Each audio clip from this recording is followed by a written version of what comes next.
In May 1967, Soviet intelligence reports that said Israel was going to launch an offensive against Syria frightened its neighbors, even though the claims were unfounded.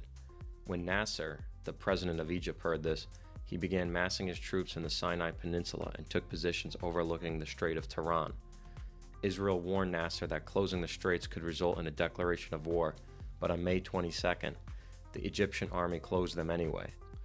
A week later, Jordan and Egypt signed a defense treaty. On May 30th, the Iraqi army sent troops to Jordan. On June 4th, the decision was made in Israel that they were going to war. On June 5th, Israel launched Operation Focus, a massive air assault on the Egyptian Air Force. Israeli pilots had been preparing extensively before this attack in rapid refueling.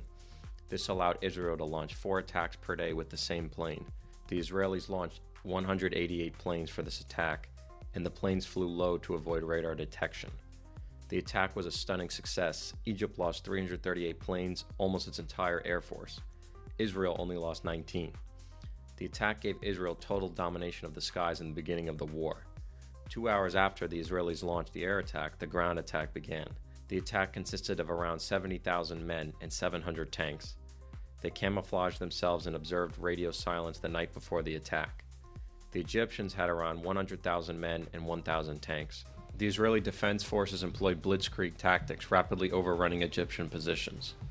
By June 7th, Israeli forces had reached the Suez Canal, encircling and destroying significant portions of the Egyptian army.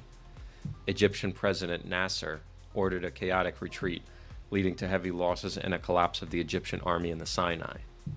The fighting on the West Bank began on June 5th, when Jordan, misled by Egyptian reports of early victories, launched attacks on Israeli positions in Jerusalem and its surroundings. In response, Israel launched a counter-offensive, quickly capturing East Jerusalem. The IDF also targeted key Jordanian cities and military strongholds, including Ramallah, Bethlehem, and Hebron. By June 7th, Israeli forces had taken full control of the West Bank, a significant and symbolic victory, as it included the Old City of Jerusalem and holy sites such as the Western Wall. The Golan Heights front unfolded later in the war.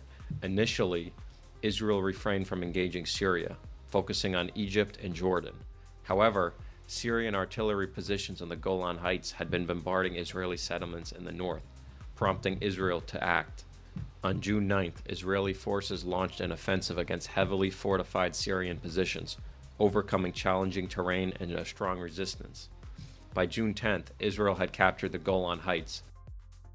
By the war's end, Israel had seized the Sinai Peninsula and Gaza Strip from Egypt, the West Bank and East Jerusalem from Jordan, and the Golan Heights from Syria, tripling its territory.